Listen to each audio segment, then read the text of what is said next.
हम लोग बताया था ना, हम लोग പറഞ്ഞില്ലല്ലോ ഉമ്മർക്കാതെ ഇവിടെ പിരിച്ചോണ്ട് പള്ളിയിട്ടുണ്ട് എവിടെയാണ് പറഞ്ഞിരുന്നില്ലേ. അപ്പോൾ ആ ഉമ്മർക്കാതെ സ്ഥലം अभी इसको मॉडिफाई करके नया बनाया, गेंडा की मात्रा ठीक है. അതിൻ്റെ പേരാണ് മസ്ജിദ്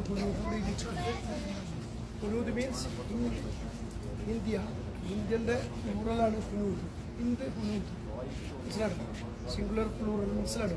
അപ്പോൾ ഇന്ത്യക്കാരുടെ പള്ളി എന്ന് ഉൾപ്പെടുന്ന പള്ളിയാണ് ഈ പള്ളി. പിന്നെ ഡെവലപ്മെൻറ്റ് ചെയ്തു വേറെ കാര്യം, പക്ഷേ അത് കാദിയുടെ പേരിലാണ് എപ്പോഴും അറിയപ്പെടുന്നത്. മനസ്സിലാണ്, സമझिए സാർ. चलो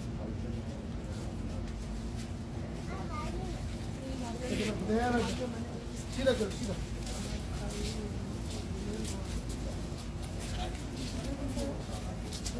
हाँ